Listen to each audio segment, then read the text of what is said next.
Hello guys, welcome to once again on my YouTube channel by Disha. तो चलिए आज हम लोग अपना डिसोल्यूशन ऑफ फर्म की जर्नी को थोड़ा सा आगे बढ़ाते हैं। इससे पहले हम लोग इंट्रोडक्शन वीडियो को देख चुके हैं जिसमें आप लोगों ने देखा कि ये रियलाइजेशन अकाउंट कैसे बनता है, कैपिटल अकाउंट में कि क्या क्या चीज़ें जाती हैं, बैंक अकाउंट में हम किन किन चीज़ों को कंसीडर करते हैं। तो आज हम लोग उसी पे एक क्वेश्चन करने जा रहे हैं जो कि आपकी DK गोयल की बुक से है।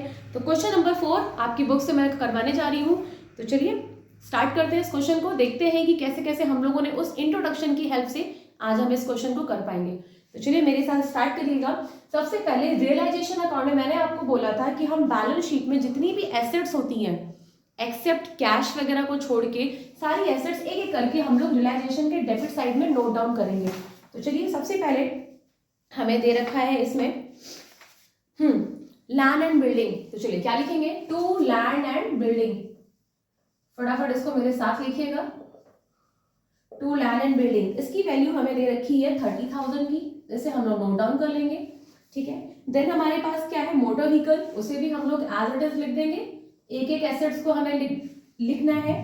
ठीक है, तो two motor vehicles that is 18,300। Next हमारे पास एसेट्स दे रखी है स्टॉक, स्टॉक को भी एज इट इज जैसे दे रखा है इसको नोट डाउन करेंगे। टू स्टॉक लिखेंगे 72,800। देन हमें दे रखा है डेटर। ध्यान रखिएगा जब आप डेटर नोट डाउन करेंगे तो उसके नीचे प्रोविजन भी लेस है, तो हम सिर्फ डेटर को नोट डाउन करेंगे और उसके साथ का जो प्रोविजन है वो राइट हैंड साइड पे, मतलब रियलाइजेशन की क्रेडिट साइड, उसको नोट डाउन करेंगे। तो डेटर की हमारी वैल्यू दे रखी है 1,13,200। फुल वैल्यू नोट डाउन करेंगे, प्रोविजन लेस की हुई वैल्यू नहीं लिखेंगे, ध्यान रखिएगा। ठीक है, तो 1,13,200 फुल वैल्यू रिकॉर्ड करी और इसके साथ का जो प्रोविजन था उसे लिखेंगे by provision for doubtful debt. ठीक है, इसकी वैल्यू आपकी दे रखी है 2,450, कोई दिक्कत नहीं। नेक्स्ट हमें दे रखा है कैश एंड बैंक, उसे नोट नहीं करेंगे। क्यों?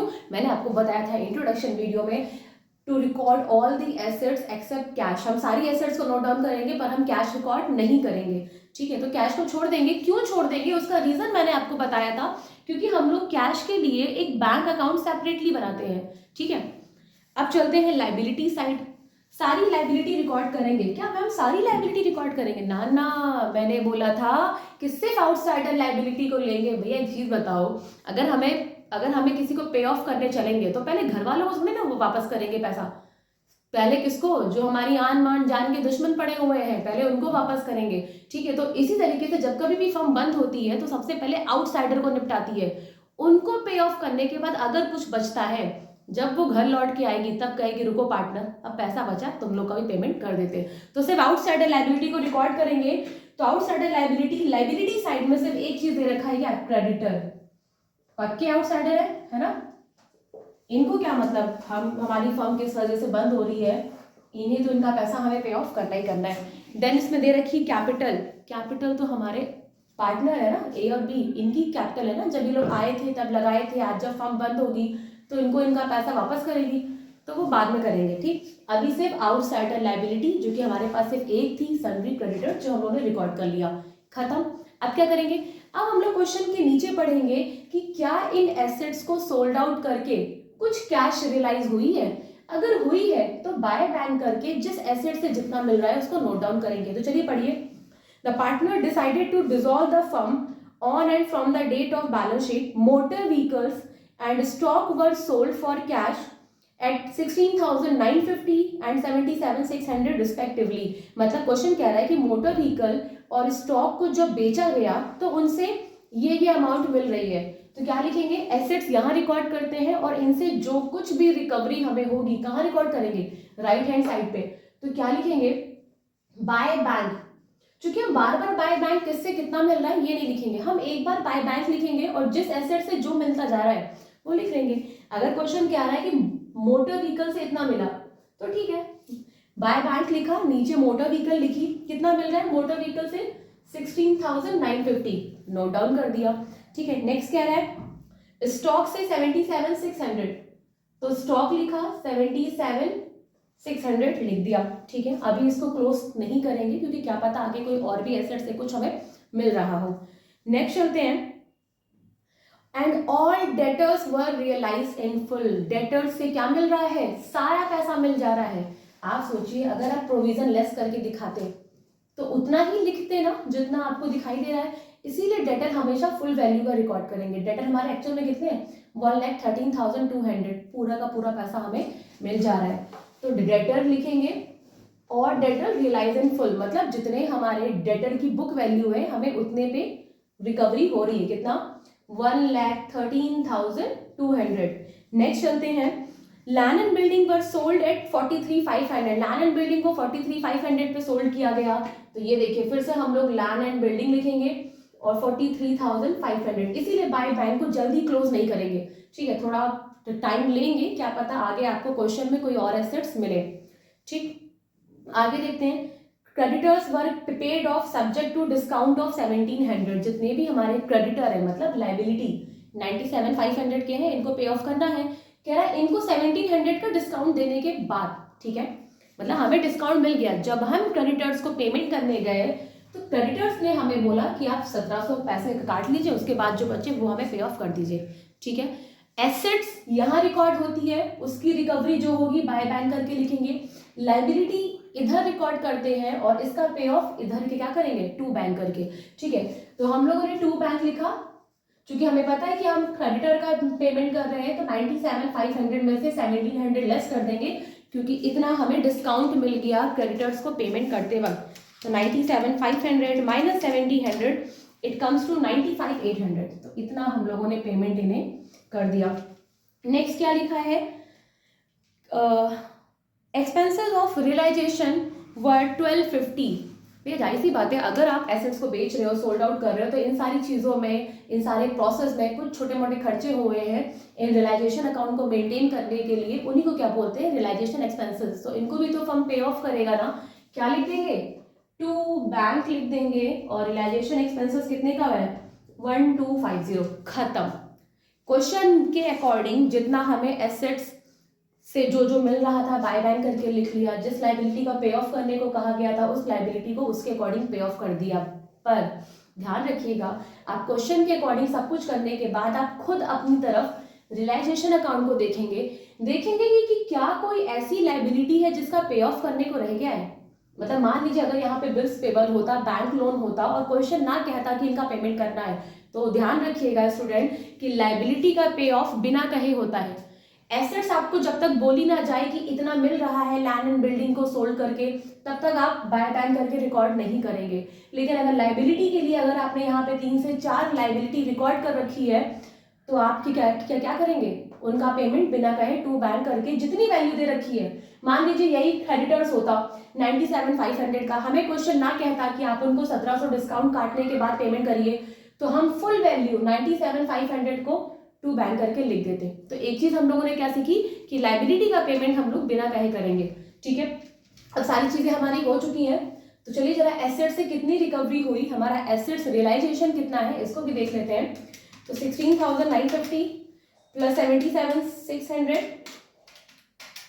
Plus 113200 plus 43,500 it comes to 251250। इतना हमें क्या मिला है, एसेट से रियलाइज हुआ है। अब देखते हैं कि हमें रियलाइजेशन अकाउंट में प्रॉफिट हुआ है कि लॉस हुआ है। तो चलिए देखते हैं, अगर हमारा डिफरेंस इस साइड आता है तो हमें क्या हुआ है, प्रॉफिट हुआ है। लेकिन अगर हमारा डिफरेंस इस साइड आता है तो हमें क्या हुआ है, लॉस हुआ है। तो देखते ही पता लग रहा है कि इधर साइड की फिगर क्या हमारी ज्यादा है, क्रेडिट साइड हमारा मतलब इनकम साइड हमारी ज्यादा है। चलिए चेक करते हैं, 97,500 प्लस 2,450 दैट इज 3,51200। यही टोटलिंग हम इस साइड लिखेंगे क्योंकि हमें पता है कि यही साइड हमारी क्या है, ज्यादा है, देख के लग रहा है। आप क्या करेंगे, टोटल इनकम में से टोटल एक्सपेंडिचर आपके जितने भी है सब लेस कर दीजिए, ठीक है, डेबिट साइड लेस करिए। तो लेस करते तो पहली फिगर कितनी है, 30,000, देन 18,300, देन 72,800, फिर 113200, फिर लेस करेंगे 95,800, फिर लेस करेंगे 1250। तो हमारा रियलाइजेशन का प्रॉफिट आता है 19,850। जरा अपनी बुक में देखिएगा तो आपका रियलाइजेशन का प्रॉफिट इतना ही आ रहा है। क्या लिखेंगे, टू प्रॉफिट ट्रांसफर टू कितने पार्टनर है हमारे? 2 पार्टनर है ना, तो एज कैपिटल अकाउंट और बीज कैपिटल अकाउंट। ठीक है, यहाँ पे आप 9850 लिख दीजिए। तो अभी मैं थोड़ा स्पेस कम है तो इनको चले। हाँ, हमारा रेशियो क्या दे रखा है टोटल प्रॉफिट को पार्टनर के रेशियो में, 3:2 का रेशियो। तो 19,850 का इंटू 3 डिवाइड बाई कितना करेंगे? 5 इंटू 3 डिवाइड बाई 5 करेंगे, इट कम्स टू 11910। तो 11910 एक ही को कॉलम में जाएगा, मतलब पूरे प्रॉफिट का ए को कितना मिलेगा? 11910, और टोटल प्रॉफिट का बी को कितना मिलेगा? 7940। ये था हमारा रियलाइजेशन अकाउंट। ठीक है, अब चलते हैं कहाँ? पार्टनर्स कैपिटल की ओर। तो अब हम लोग बनाएंगे कैपिटल अकाउंट। पहली चीज, जिसका अकाउंट बनाते हैं उसी का बैलेंस लिखते हैं। किसका अकाउंट बना रहे हैं? कैपिटल का। तो चलिए ए और बी की कैपिटल कितनी है बैलेंस शीट में? 85,063। क्या लिखेंगे सबसे पहले? By balance BD. मैम इसकी स्टार्टिंग बाय बैलेंस से क्यों स्टार्ट करी? तो मैंने कहा ध्यान रखिए कैपिटल का अकाउंट बना रहे हैं, कैपिटल एक लाइबिलिटी है और लाइबिलिटी का नेचर क्या होता है? क्रेडिट होता है। तो क्या लिखेंगे? 85,000, देन क्या लिखेंगे? 63,000। ठीक है, फिर हम लोग देखते हैं क्या लाइबिलिटी साइड कोई रिजर्व, कोई journal reserve, profit and loss कुछ ऐसा दे रखा है? तो क्वेश्चन में ऐसा कुछ नहीं है। अगर गिवन होता तो by journal reserve, by profit and loss करके हम लोग ए और बी में उनके प्रॉफिट शेयरिंग रेशियो में डिस्ट्रीब्यूट कर देते। ठीक है, आगे चलते हैं। अब ऐसा कुछ भी नहीं है। ठीक, रियलाइजेशन का जो प्रॉफिट आया था हमारा, कहाँ करेंगे इसे? पार्टनर्स कैपिटल में लेके जाएंगे। किस नाम से लेके जाएंगे? तो ये प्रॉफिट कौन से अकाउंट से लेके आ रहे हैं? रियलाइजेशन के अकाउंट से। तो क्या लिखेंगे? By realisation account. कितना? 11910। ठीक है, और 7940। क्या और कुछ है? नहीं है। तो एक काम करेंगे, सीधे टोटलिंग करेंगे। रियलाइजेशन में आउटसाइडर लाइबिलिटी को पे ऑफ करने के बाद हम लोग पार्टनर्स कैपिटल में इनको पे ऑफ करेंगे। अब टू बैलेंस सीडी नहीं होगा, क्या लिखेंगे? To bank account. To balance CD क्यों नहीं होगा? क्योंकि बिजनेस हमारा बंद हो चुका है। अब हमें आगे कोई बैलेंस शीट थोड़ी ना बनानी है। आप सोचिए, आप तो बैलेंस शीट को खुद ही खत्म कर दिए। एक बैलेंस शीट की जान क्या होती है? उसकी एसेट्स और उसकी लाइबिलिटी। जब आप सारी एसेट्स सारी लाइबिलिटी को ले आए हैं तो क्या बचा उसमें? आपकी बिजनेस खत्म।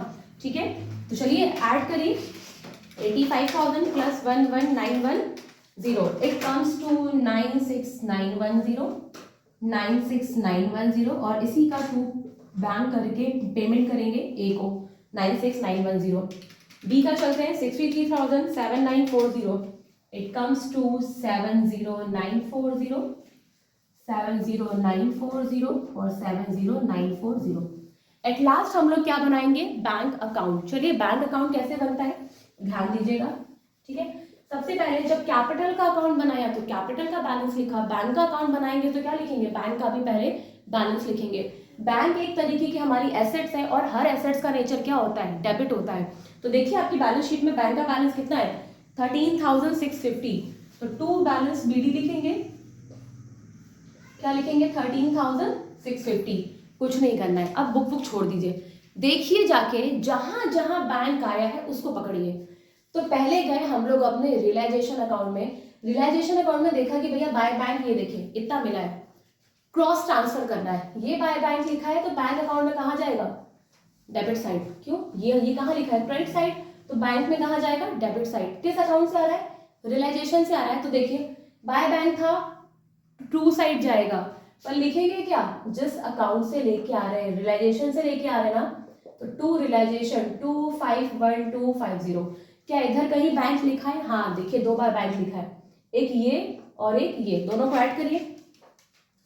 95,800 plus 1250, it comes to 797050। Debit side लिखा है तो बैंक अकाउंट में कहाँ जाएगा? Credit side. किस अकाउंट से लेके आ रहे हैं? रियलाइजेशन से। तो बाय रियलाइजेशन अकाउंट कितना लिखेंगे? 97050 लिखेंगे। अब देखते हैं बैंक अकाउंट हमें कहाँ मिला है। तो जरा ध्यान से देखिए, पार्टनर्स कैपिटल में आपने 2 बैंक करके लिखा है ना, ए को इतना पेमेंट किया, बी को इतना पेमेंट किया। क्या लिखेंगे? बाय एस कैपिटल और बाय डीज कैपिटल। तो चलिए लिखिए बाय एस कैपिटल बाय बीस कैपिटल अकाउंट। कितना? 96910। ठीक है, और बी को कितना किया था? 70940। ठीक, अगर आपका कैश अकाउंट मैच हो गया मतलब आपने क्वेश्चन सही सॉल्व किया है। चलिए मैच कराने की कोशिश करते हैं। 96910 प्लस 70940 इट कम्स टू 264900। 264900 इधर की भी टोटलिंग देख लेते हैं। 251250 प्लस 13650 तो 264900। मुबारक हो, आपकी कैश अकाउंट आपका मैच हो गया। तो स्टूडेंट ये था हमारा डिसोल्यूशन ऑफ फर्म में एक बहुत बेसिक सा क्वेश्चन इंट्रोडक्शन वीडियो के बाद। लेकिन प्लीज पहले इंट्रोडक्शन वीडियो को बहुत अच्छे से देखेंगे, समझेंगे, देन इस क्वेश्चन पे आएंगे। आई होप आपको ये वीडियो बहुत अच्छे से समझ में आई हो। तो वही हमारा पुराना, अगर वीडियो बहुत अच्छे से समझ में आई हो तो प्लीज लाइक करें, सब्सक्राइब करें, शेयर करें। नोट डाउन कर सकते हैं।